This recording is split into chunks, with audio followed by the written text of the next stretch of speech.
Saya logika antar sebentar. Saya pikir. Ya, coba berpikir dulu. Konteksnya bukan begitu Kang Nandar. Aduh Kang Nandar jangan gitu deh. Jangan pakai perasaan. Enggak, bukan pakai perasaan loh. Ini kan berbicara tentang bagaimana mereka akan menerima kembali lipat ganda pada masa ini juga. Dan cakep. Yang akan datang, ia akan menerima hidup yang kekal. Dar. Di sini di mana kata-kata kalau dia akan menerima istrinya akan berlipat-lipat kan enggak kan? Ini lipat ganda. Enggak, itu bukan itu maksudnya. Ya udah sekarang logis nggak kalau Yesus maksudnya ketika meninggalkan istri dilipat gandakan dengan kambing? Loh, Gak nyambung kan? itu dong, Kang. Ya itu dia, my bre. Enggak boleh begitu. Nih, kita harus lihat dulu ke ayat 28. Nah, Nggak boleh. Petrus berkata begini, kami ini telah meninggalkan segala kepunyaan kami dan mengikut engkau. Itu maksudnya. Iya, apa aja yang ditinggalkan, kata Yesus? Rumah, istri, saudara, orang tua, anak. Iya. Nah, kalau meninggalkan rumah, yang dilipat gandakan rumah dong. Enggak begitu dong, bahaya lah kalau kayak gitu. Ya udah, kalau meninggalkan rumah, yang dilipat gandakan apa? Lemak. Enggak boleh begitu. Ya terus apa dong yang dilipat gandakan? Apa yang dilipat gandakan apa dong? Itu bukan berbicara tentang melipat ganda. Kalau istri berarti harus dilipat gandakan. Kalau Ya kalau gitu, ya udah kalau gitu ini ditipek aja lipat gandanya. orang tua dilipat gandakan kan enggak begitu dong Kak Kanda. Enggak boleh begitu cara. Ya, jadi apa coba silakan menerima kembali lipat ganda pada masa ini juga. Apa dalam Kristen apa sih maksudnya coba pengen tahu. Artinya begini, segala sesuatu yang telah mereka lakukan untuk mengikut Tuhan itu pasti ada imbalannya, pasti ada tidak sia-sia artinya. Tidak sia-sia apa yang telah mereka buat di dunia ini dan nanti di kehidupan yang akan datang pun pasti mereka mendapat upahnya. Itu maksudnya Kanda. Iya, nah itu kan upahnya itu apa? Apa yang dilipat gandakan sebagai upah gitu loh? Apa? Kalau berbicara tentang saudara, istri, itu kan berbicara tentang satu kebahagiaan yang ada di dunia ini kan? Kalau berbicara tentang istri, saudara, keluarga, itu kan satu hal kebahagiaan kita di dunia ini. Iya, jadi yang dilipat gandakan pada masa ini juga adalah bukan istrinya berarti, bukan orang tuanya, bukan saudaranya dong. Jadi apanya? Loh, kan sudah saya bilang tadi, artinya kebahagiaan yang secara lahir. Iya, kebahagiaan tentang apa yang dilipat gandakan? Kebahagiaan di sini bukan berbicara tentang istri banyak toh. Terus ngapain Yesus ngomong istri? Loh, ini kan membuktikan bahwa orang-orang yang mengikut Yesus itu pasti ada yang beristri toh, ada yang sudah beristri. Iya. Ada yang belum berkeluarga tapi meninggalkan orang tua dan saudara. Kan Terus? Lah begitu, kita harus lihat konteksnya begitu. Nah, terus ketika ditinggalkan akan menerima kembali dengan lipat ganda pada masa ini juga, kan gitu. Makanya saya bilang tadi, artinya itu adalah jerih lelah mereka yang mengikut Yesus itu tidak sia-sia, pasti Tuhan balas. Dibalas dengan apa? Loh, dengan kebahagiaan yang jasmani. Kebahagiaan tentang apa? Yesus udah ngasih ini loh, clue-nya udah ngasih loh clue-nya. Itu pikiran Kanda loh, itu pikiran Kanda seperti itu. Loh, bukan itu pikiran gua, itu yang tertulis. Itu yang tertulis.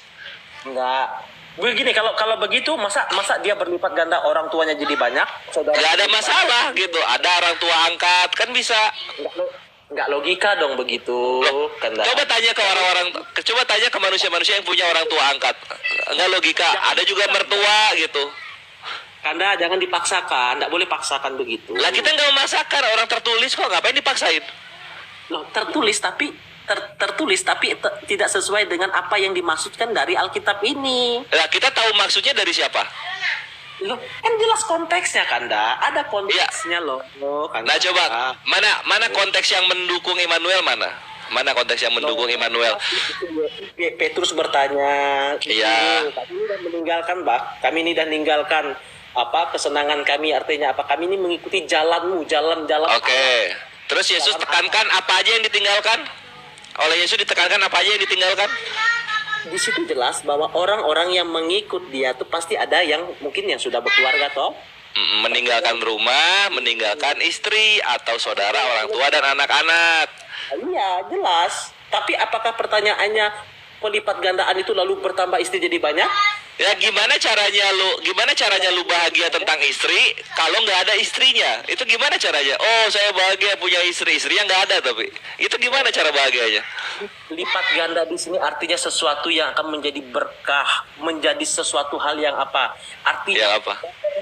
orang yang sudah meninggalkan kesenangan dunia demi mengikuti jalan Allah, Allah pasti akan menambahkan kelimpahan berkah yang berlimpah. Tapi bukan Ya apa? Oh, jadi oke kayak ginilah. Kelimpahan berkah yang melimpah itu rumah, istri, saudara, orang tua dan anak diganti uang semuanya. bukan begitu. Bukan juga.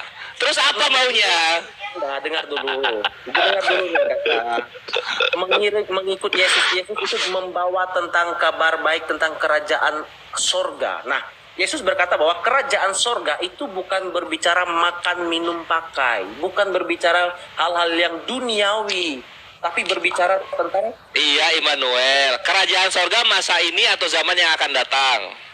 Loh, kerajaan Allah itu sudah ada sebelum dunia dijadikan. Tetapi kan itu yang sedang Yesus bawa kepada dunia. Bahwa Ya udah kalau gitu dibilangnya di sini akan menerima kembali lipat ganda pada zaman yang akan datang. Kanda. Cuma kan nggak begitu, Maibre.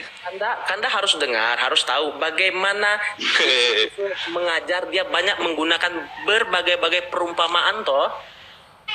Banyak. Oh, kalau gitu ini perumpamaan ya. Gua terima kalau gitu. Ini perumpamaan ini. Zaman yang akan datang perumpamaan, pada masa ini juga perumpamaan, hidup yang kekal itu perumpamaan. Oke, thank you. Kata berlipat ganda itu menunjukkan sesuatu hal yang mempunyai makna yang bukan hanya sekedar kita pahami dengan teks begitu, bukan begitu Kanda. Ya udah, terus maunya apa kalau nggak teks? Loh, maksud artinya sudah jelas bahwa yang telah mengikut Yesus itu pasti Tuhan akan balas dengan cara Allah. Nah, Oke. kalau cara Allah membalas kita kan tentu tidak sama dengan cara kita kan. Kalau manusia pasti berpikirnya Oke, ginilah. Banyak begitu. Itu Siap. kan Ya udah, nggak apa-apa. Gini, Immanuel. Jadi nanti dikasih bahagia tanpa alasan gitu ya? Oh tidak, bukan tanpa alasan. Tapi yang dimaksud dengan kebahagiaan di situ adalah sesuatu yang berasal dari Allah, Kanda. Lah ya, apa yang berasal dari Allah ini, sesuatu ini apa kan perasaan bahagia tanpa ada subjeknya. Saya tanyakan kepada Kanda ya. Aduh. Kebahagiaan yang Allah tawarkan dengan yang manusia tawarkan sama nggak? Beda. Jelas, sudah kalau Kanda mengatakan beda berarti kita bisa memahami konteks ini. Ya udah kalau gitu. Dimaksud ini tidak seperti yang kita pikirkan begitu Kanda. Ya udah kalau gitu, Tuhan memberikan kembali lipat ganda, tapi bentuknya bukan rumah, istri, saudara, orang tua dan anak.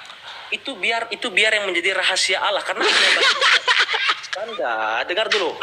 Lu mengiyakan enggak, menolak enggak, maunya apa? Dengar dulu, Kanda, di bagian terakhir Yesus bilang begini, dan pada zaman yang akan datang ia akan menerima hidup yang kekal. Nah, hidup yang kekal itu yang lebih penting dari segalanya, Kanda. Oke, siap. Jadi zaman yang akan datang itu penting dan pasti. Kalau pada masa ini itu Yesus belum janji ya. Pada masa ini, maksudnya pada masa ini juga akan diberi kebahagiaan yang sesuai dengan apa yang akan dia jalani, Kanda. Oke, sekarang gini. Dia saja istrinya satu. Terus dia akhirnya meninggalkan, lalu dapat lagi istri satu, kan gitu. Terus yang lipat ganda apanya? Kanda, jujurlah, begini Kanda, kita kan harus memahami arti berlipat ganda itulah kebahagiaan yang tidak ditentukan oleh apa yang menurut manusia, Kanda. Buset, YouTube gua kemana ini? Gimana Kang Nandar? Ayo. Tunggu. Kenapa nih?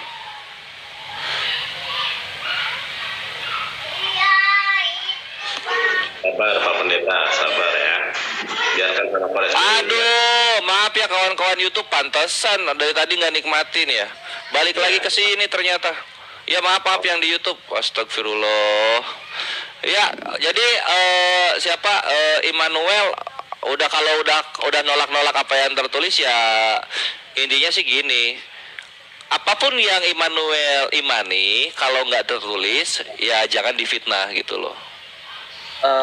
Jangan mengimani keimanan dari yang tidak tertulis, karena itu jatuhnya memfitnah, itu nggak baik, kasihan Tuhan. Bukan Kanda, bukan begitu, enggak dong. Lo iya, lu bilang bahwa terlipat ganda tapi bukan istri lah, tertulisnya istri. Itu kan fitnah. Enggak, saya tanya. Apalagi? Masa pikiran Allah sama dengan pikiran kita yang berpikir bahwa 1000 istri, 100 istri, kok kayak gitu? Ya tergantung ketika dia meninggalkan Yesus istrinya berapa. Nggak bisa dong Kanda, kalau pikirannya Lo Kanda. kok ngapain dilarang? Kenapa apa yang dikatakan malah dibantah sendiri? Loh, karena konteksnya bukan begitu Kanda. Alkitab konteksnya bukan berbicara tentang itu aja. Ya kalau ya terserah konteksnya tertulis di mana. Kalau nggak tertulis di mana-mana ya jangan difitnah. Iya, yang difitnah. Alhamdulillah. Yang fitnah siapa? Ini bilang Yesus menjanjikan 100 istri. Itu kan fitnah berarti Kanda. Kanda yang Lo itu fitnah lipat ganda apa Lukas 18 itu? Pada masa ini juga akan mendapat lipat ganda. Gua kelar. Kelar gua udah.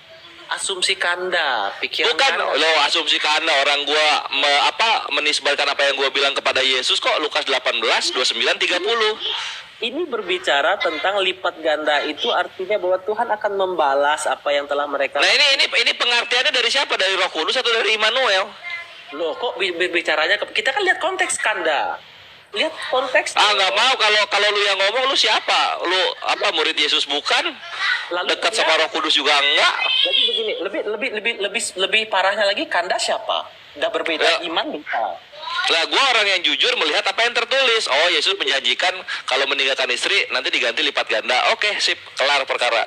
Saya percaya bahwa saya pun tidak berani untuk menafsirkan Al-Quran Kanda kan, karena saya nggak paham konteks. Lo nggak usah, kita di sini dari tadi sola scriptura, nggak ada kita eksegesis. Makanya kita nggak bisa memaksakan pikiran kita kepada kitab orang lain. Gue nggak maksain, gue hanya membaca. Kalau lu nggak terima ya silahkan. Kita nggak terima, bukan kita nggak terima, itu pikiran Kanda bebas saja nggak masalah, tapi yang kita pahami konteksnya bukan begitu. Ya iya, kalau lu menuhankan pemahaman lu silahkan. Gua mah percaya apa yang dikatakan udah kelar. Ya nggak apa-apa, saya pun nggak memaksa Kanda. Sip gitu, thank you. Begitu Kanda. Oke, sip. Ya betul. Karena kekristenan itu mengimani konteks, bukan mengimani yang tertulis, itu intinya. Bukan begitu. Maksudnya memahami firman itu harus lihat konteksnya. Kita nggak bisa lihat ambil ayat plus. Iya, iman kalian itu datang dari konteks, bukan yang tertulis. Itu intinya. Iman kita itu adalah yang pertama itu iman kepada Yesus Kristus. Yang kedua iman kepada firman Tuhan. Itu kita. Nah, untuk memahami mana tadi lu bilang kan kalau firman Tuhan mesti dilihat konteksnya kan, iya nggak? Lu kan tidak mengimani firman Tuhannya kan, tapi konteksnya kan, iya nggak? Kanda beda. Iya. Bedakan iman dengan memahami konteks Kanda. Jangan dicampur baur begitu dong. Lo bukannya contoh ya. Immanuel Tritunggal. Begini Kanda, saya rasa di Tritunggal datangnya dari konteks atau dari yang tertulis? Coba gue tanya.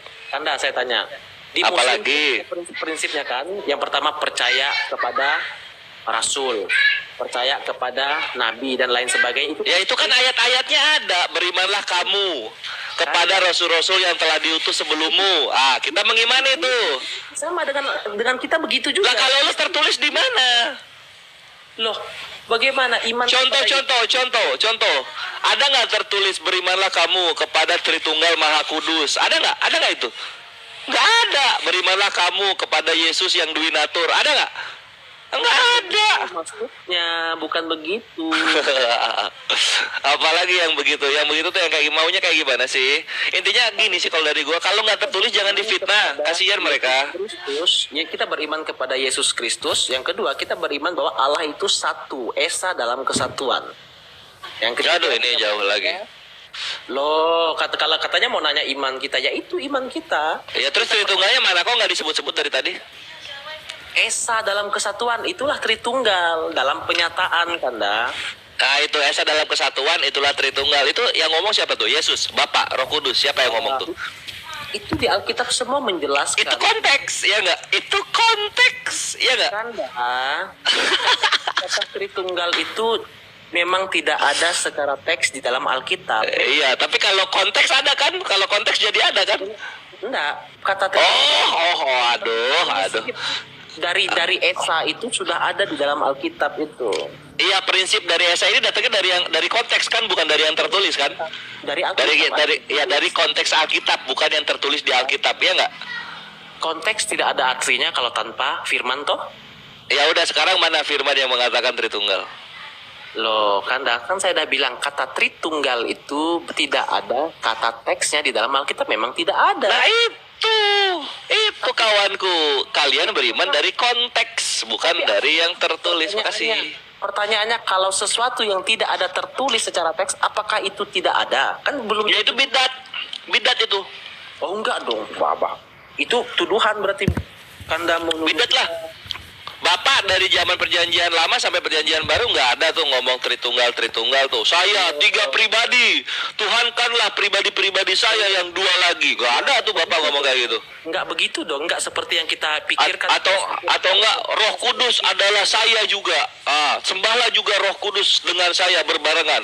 Karena Roh Kudus dan saya juga sama seperti nggak ada yang kayak gitu. Loh, namanya Alkitab ini yang turunkan siapa, Kanda? Yang punya firman siapa? Masa kita yang ngaturnya, Kanda? Ya kalau misalnya yang punya firman nggak ngomong begitu, kenapa difitnah? Kanda, kalau konteks yang punya firman itu adalah Allah, bisakah kita mendikte Allah bahwa Allah nanti kata-katanya harus seperti ini ya, yang turun harus seperti itu? Bisakah seperti itu? Jangan didikte, biarkan Tuhan berbicara apa adanya. Iya, makanya apa adanya itu berarti para bapak-bapak gereja itu mulai menggali kebenaran itu, dan ternyata konsep bapak-bapak gereja pribadi keberapa tuh bapak-bapak pribadinya Tuhan yang keberapa tuh bapak-bapak gereja? Saya nggak usah ngomong bapak gereja aja.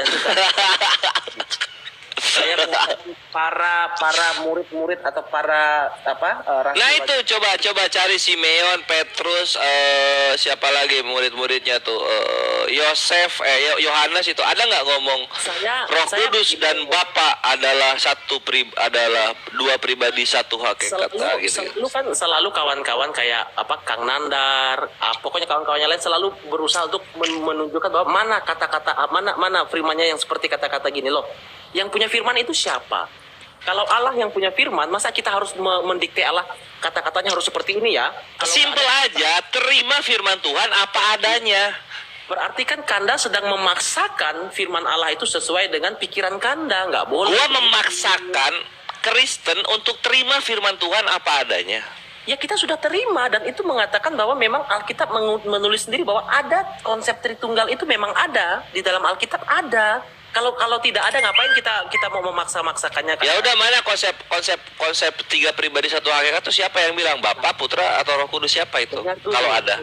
Dulu. Apalagi yang mesti gua dengar. Alkitab ini, makanya melihat Alkitab kita ini kan harus secara utuh, nggak bisa hanya dari satu sisi saja. Perjanjian Lama dan Perjanjian Baru adalah 2 kitab yang saling keterkaitan, nggak bisa dipisahkan satu dengan lain, Kanda. Perjanjian Baru itu menjelaskan apa yang ada di Perjanjian Lama, Kanda. Seperti itu. Nah, di dalam Perjanjian Lama, bahwa di dalam sejarah dunia ini Allah itu menyatakan dirinya itu hanya lewat firman-Nya saja. Tidak ada seorang pun yang pernah melihat Allah kan dalam Perjanjian Lama. Hanya Perjanjian Baru juga 1 Yohanes 4:12, 1 Timotius 6:16, 1 Timotius 1:17, Yohanes 5:37, Yohanes 1:18. Saya kan mau menjelaskan dulu yang Perjanjian Lama, kan. Oh ya udah, silakan. Gua kurang tertarik sama Perjanjian Lama karena kata Kristen udah nggak berlaku. Gue sih toleransi aja, kita main di Perjanjian Baru aja. Dalam sejarah nenek moyang para nabi dan nenek moyang kita lah, Pak. Orang tahu keberadaan Allah itu dari apa? Dari firman, dari suara. Orang tidak pernah berjumpa dengan Allah kan. Nah begitu juga ketika Allah menyampaikan pesan kepada para nabinya itu lewat firman, selalu lewat firman, Kanda. Ini Firdausi Tepu salam cebok pakai 3 batu, itu Tritunggal kami tuh, jangan sampai ketukar. Lanjut Bre. Iya, maksud saya di dalam Perjanjian Lama Allah menyatakan dirinya lewat firman-Nya. Tetapi di dalam Perjanjian Baru Allah menyatakan diri lewat penyataannya kepada manusia secara nyata, yaitu Yesus menjadi manusia. Nah, konsep tentang Tritunggal itu sudah ada di dalam bisa terjawab itu ketika kita membaca Perjanjian Baru, Kanda. Kata siapa orang-orang Palestina, kata siapa orang-orang Israel itu adalah wakil manusia di dunia? Apakah orang Cina setuju? Apakah orang Rusia, orang Mesir setuju? Itu untuk siapa pertanyaannya, Kanda? Untuk konsep ini Tuhan menjadi manusia turunnya di Palestina. Loh, kita nggak bilang konsep-konsepnya begitu Kanda. Bukan. Nah kalau begitu kenapa Tuhan cuma turun di Palestina? Kenapa nggak dia road trip gitu? Kanda. Turun di wilayah-wilayah yang lain. Jadi semua orang satu pemahaman bahwa memang Tuhan itu menjadi manusia. Kanda, yang namanya sesuatu yang sudah tertulis pada kitab-kitab para nabi itu dia akan tergenapi sesuai dengan yang tertulis. Kalau dia Dar, jebakan pun bekerja. Di mana tertulis Tuhan menjadi manusia? Seandainya Kanda memaksakan kenapa tidak di tempat lain, apa berarti bertentangan toh? Karena Ya itulah jebakannya tuh di sini. Nah, ketika lu udah menjawab seperti itu, Kanda, sekarang di mana tertulis Tuhan menjadi manusia? kenapa tidak di Cina? Kenapa tidak di tempat lain? Karena memang Bukan kenapa tidak, kenapa nggak sekalian? Itu tadi jebakannya. Kenapa nggak sekalian? Kanda, yang punya firman siapa? Tuh Allah atau kita? Ya tunjukin firmannya bahwa dia menjadi manusia. Kanda, saya tanya dulu, yang punya firman ini siapa? Manusia kah atau Allah? Tuhan. Kita nggak bisa memaksakan sesuai dengan maunya kita dong, Kanda. Ya udah kalau misalnya kita nggak bisa memaksakan, jangan difitnah. Itu intinya. Kalian tuh tukang fitnah. Tahu nggak? Kanda, tuduhan sadis loh kalau seperti itu, Kanda. Iya kalian bilang Allah menjadi manusia. Kapan Allah berbicara seperti itu tuh kapan? Waduh, Kanda. Alkitab sendiri yang memberi kesaksian. Ya di mana? Mana Matius 1:16? Mana Yohanes 1 nomor 1? Di mana? Tunjukin dalilnya. Yohanes 1 ayat 1. Nah, itu siapa? Bapak berbicara di sana. Maksudnya? Bapak? Enggak, itu kan. Iya kan kalian kan memfitnah Tuhan menjadi manusia. Kalau Tuhan nggak berbicara seperti itu, jatuhnya itu fitnah. Di mana sekarang Tuhan berbicara bahwa dia menjadi manusia? Dengar, Kanda, dengar dulu. Nah, dapat ya, udah dapat logikanya ya. Pada mulanya adalah firman. Yohanes 1 ayat 1 kan. Pada mulanya adalah firman. Firman itu bersama-sama dengan Allah dan firman itu adalah Allah. Itu yang saya katakan tadi di dalam perjanjian lama, manusia itu taunya Allah itu dari firman, perkataan. Nah, ini oke, Yohanes 1 itu yang ngomong Bapak ya. Ini Tuhan, Allah Bapak atau siapa yang ngomong ini? Maksudnya gimana, Kanda? Iya, Yang ngomong gimana? kalian kan ini makanya dengarkan omongan gue dengan teliti.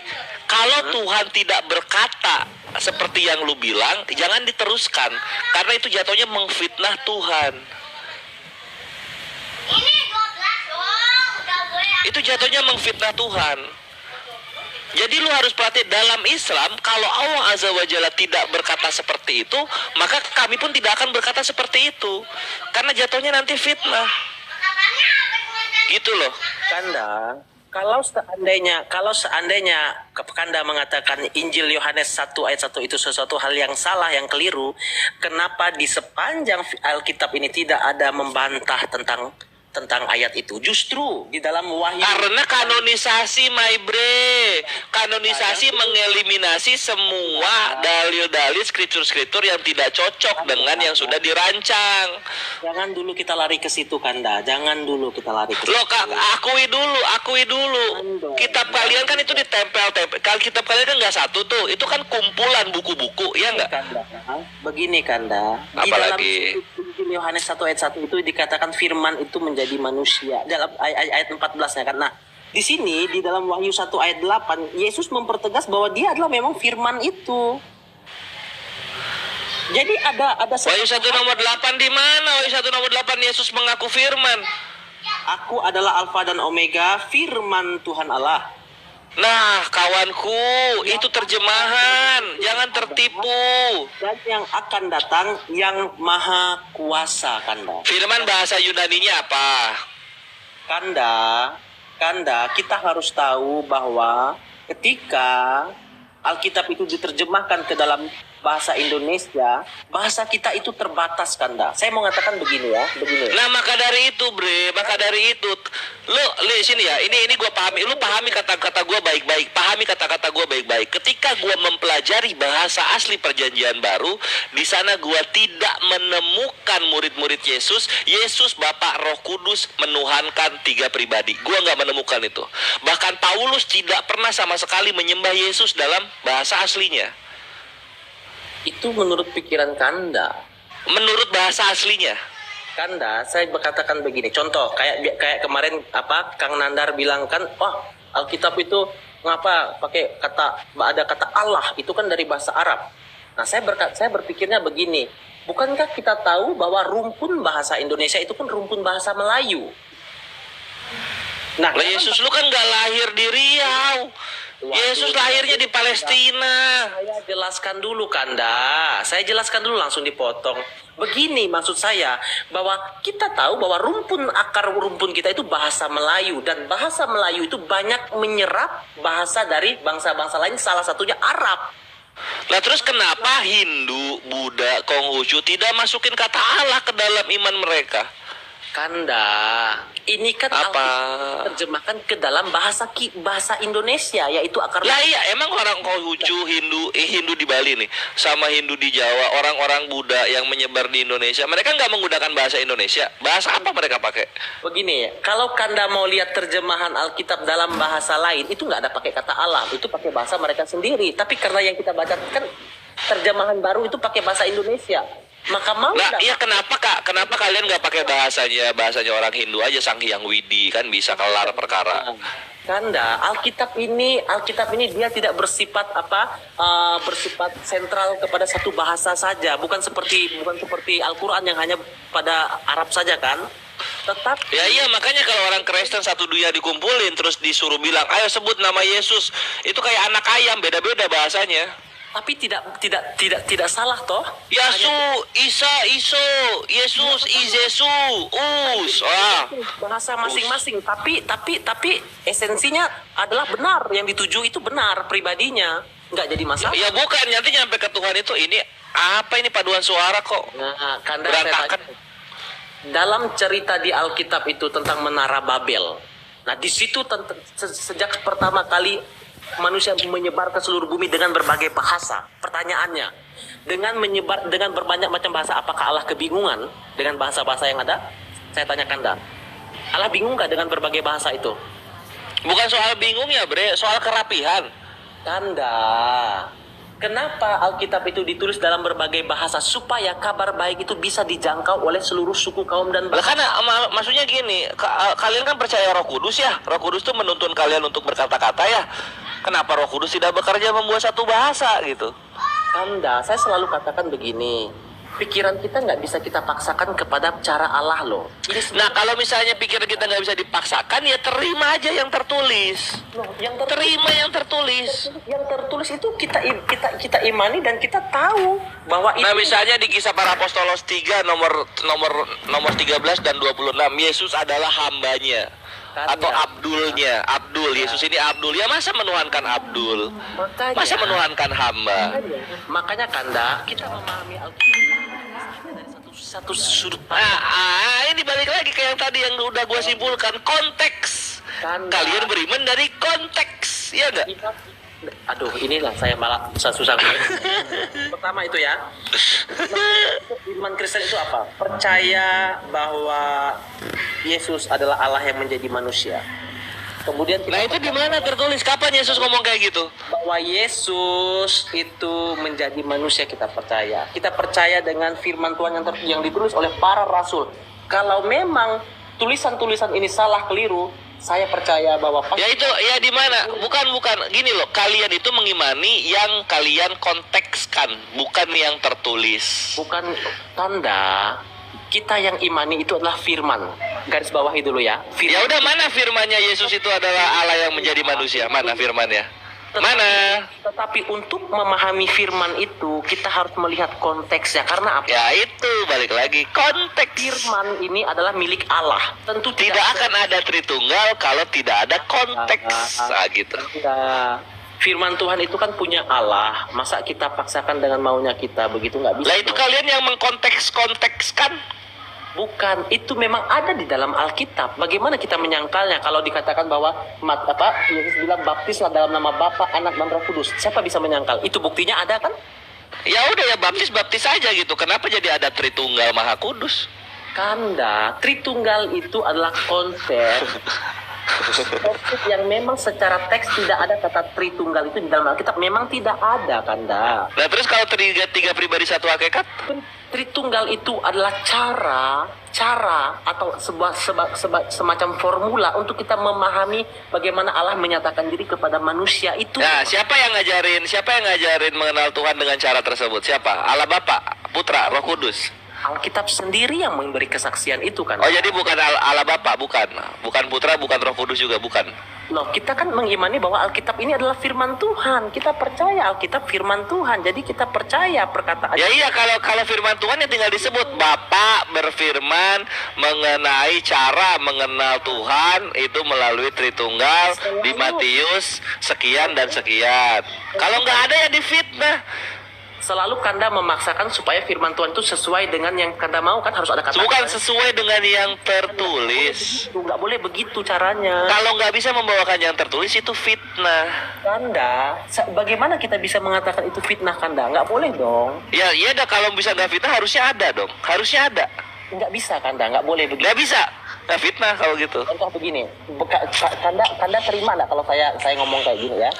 Di dalam Al-Quran Kanda mengatakan bahwa Yesus itu putra Maryam dari saudaranya Harun. Ya. Ada di zaman Musa. Nah lalu apakah? Nah itu yang ada di zaman Musanya itu di mana dapatnya yang ada di zaman Musa? Halo Kanda, Maria itu saudaranya siapa? Miriam atau yang saudaranya Harun itu. Kan begitu kan penjelasannya kan? Enggak, di mana? Ya Harun, di mana Harunnya ini saudara Miriam itu? Itu di mana? Tentunya kami nggak bisa langsung menjas bahwa Al-Quran salah, nggak bisa dong. Ya bukan di mana di Al-Quran Harun ini saudaranya Maryam gitu. Maksudnya tuh Harun ini adalah Harun yang di zaman Musa. Itu di mana dapat di Al-Quran? Lo kan jelas itu putra Maryam itu saudaranya siapa? Saudara Harun. Saudara siapa? Harun. Iya, tapi kan kami tidak mengatakan bahwa Al-Quran salah, tidak toh? Karena iya enggak, maksudnya gini, salahnya itu ketika kalian menambahkan kata-kata, padahal Amsal 30 nomor 6, jangan menambahi firmannya atau kau akan ditegurnya dan dicap pendusta. Kan gitu. Nah, di dalam Al-Quran mengatakan bahwa Maryam itu saudara Harun.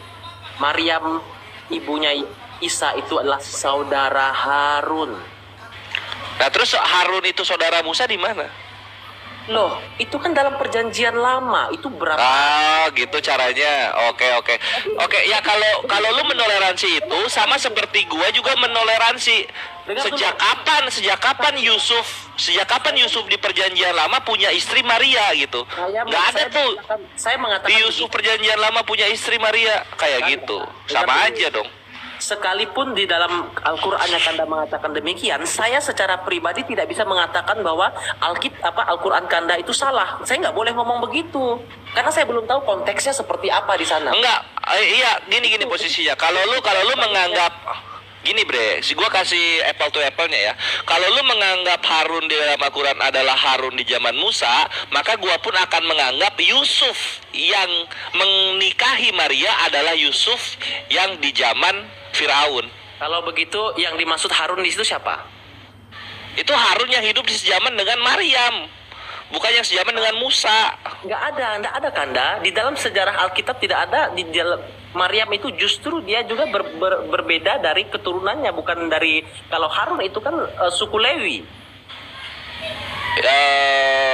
Persepsinya ya memang Maria itu suku Lewi gitu, bukan suku. Begini, saya tidak pernah mengatakan bahwa Al-Quran Kanda keliru. Mungkin ada konteks yang mungkin kami tidak pahami di sana.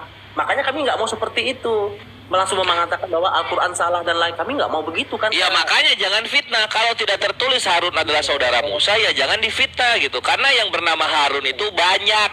Makanya, gitu loh. Kami pun berharap seperti Kanda, seperti Kang Nanda. Alhamdulillah. Kami seperti itu juga. Jangan langsung di-judge seperti itu. Ya maksudnya gini, lu jangan menambah-nambahi firman. Dari tadi lu ngomong menambahi firman. Oh maksudnya tidak begitu. Maksudnya tuh konteksnya begini. Ini kan menambah-nambahi firman. Kanda, saya tanya, di dalam Al-Quran, Kang Nandar, tolong jawab dong saya, Kang Nandar. memahami dalam satu ayat dalam Al-Quran? Apakah harus dipahami secara teks yang itu tanpa melihat konteks? Gimana itu? Karena Yonan nggak dengar kan Yonan? Karena Yonan dengar nggak? Kang Nandar. Dengar.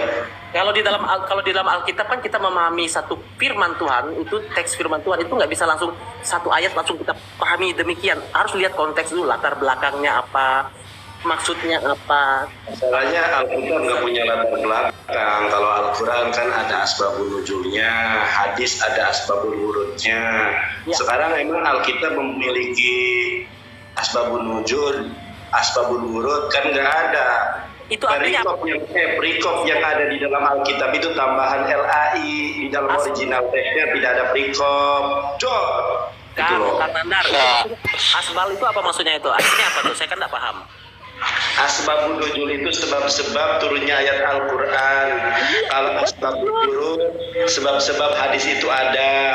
Kenapa Nabi Muhammad mengatakan ini dan itu ada asbabun wurudnya, sebabnya. Demikian juga dalam Alkitab begitu juga Kanda. Kenapa tulisan teksnya itu lalu begitu? Pasti ada sebab akibatnya, nggak sembarangan. Ya jangan pasti buktikan, kalau memang ada sebabnya ya buktikan gitu loh.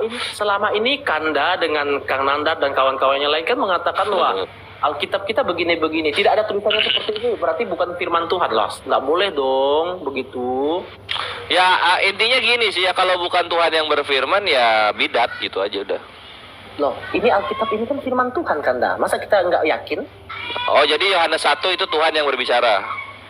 Loh, kan di dalam kekristenan Kanda, dengar dulu. Dengar dulu, dalam kekristenan itu Kanda, firman Tuhan itu nggak langsung geplok turun dari langit, enggak. Tapi lewat perantaraan nabi-nabi, lewat ditulis. Lewat waktu Musa menerima firman Allah itu ditulis kan? Ditulis. Nah iya, tapi di situ Allahnya ada kan? Allahnya kan melihat, menyaksikan kan? Dan memvalidasi kan? Kanda, kalau seandainya tulisan-tulisan yang ada di perjanjian baru ini keliru atau salah, saya percaya Tuhan nggak tinggal diam. Dia pasti membela firman-Nya toh. Masa dia biarkan? Ya itulah kenapa ada Islam, untuk meluruskan. Tapi buktinya bahwa dalam Alkitab ini tidak pernah ada satupun Allah mengatakan bahwa ini salah, itu salah, nggak ada Kanda. Lah, gimana sih? Lu kalau ke perjanjian baru, di situ nggak ada bapak satupun menceritakan kisah Yesus, nggak ada itu bapak tuh. Nggak ada Tuhan menceritakan kisah Yesus. Semuanya perkataan manusia. Nabi-nabi pun nggak ada yang berkata di perjanjian baru. Kenapa Yahudi itu nggak mau gitu? Perjanjian baru itu bukan lagi diceritakan, tapi Yesus sendiri yang hidup loh. Lebih kuat mana? Tulisan atau kehidupannya? Ya, yang menceritakan Yesus ini, yang menceritakan kisah Yesus ini siapa? Manusia atau Tuhan? Kanda. Ayo. Yesus. Kanda. Ya, Yesus ada 12 muridnya. Itu murid utama ya. Ya. Di luar itu banyak ya, tapi muridnya banyak, ada 70-an. Nah, ini yang 70 murid dan 12 murid ini itu malaikat atau manusia? Kanda. Kenapa sih gak mau jawab sih? Dijawab loh. Saya tanya kepada Kanda, Muhammad punya murid-murid enggak? Atau sahabat? Kalau Nabi Muhammad sahabat. Yang menulis kisah Muhammad itu siapa?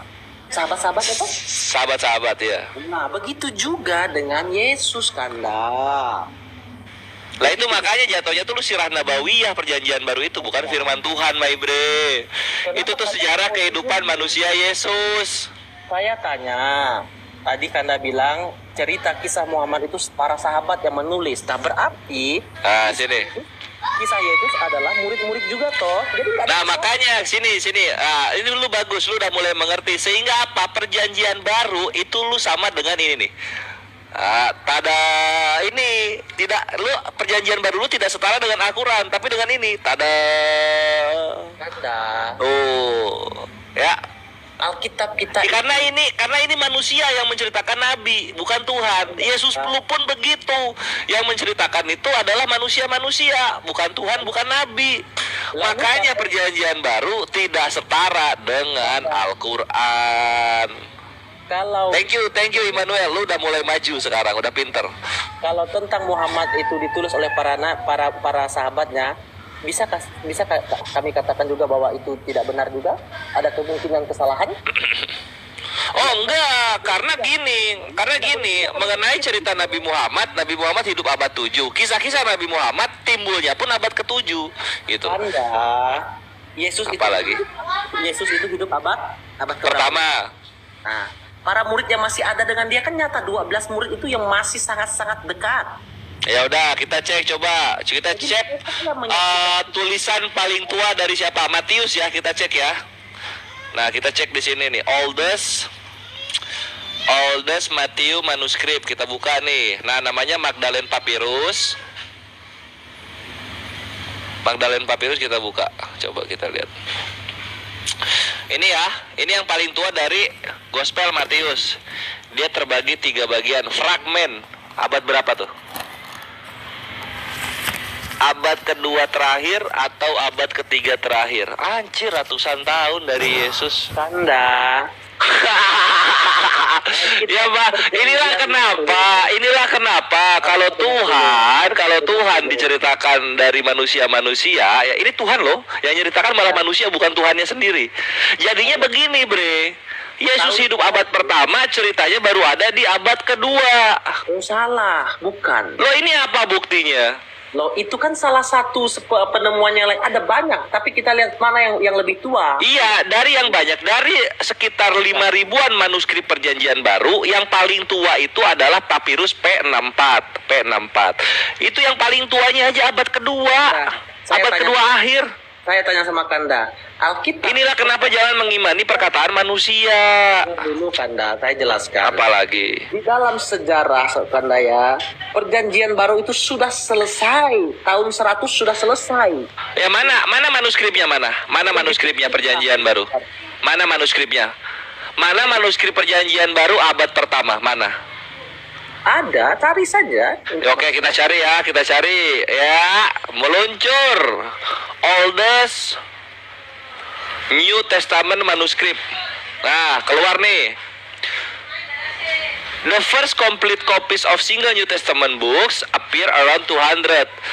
And the earliest complete copy of the New Testament, dan yang paling lengkap dari Perjanjian Baru bernama Codex Sinaiticus. Aduh, tunggu. Itu di abad keempat Masehi. Selamat datang.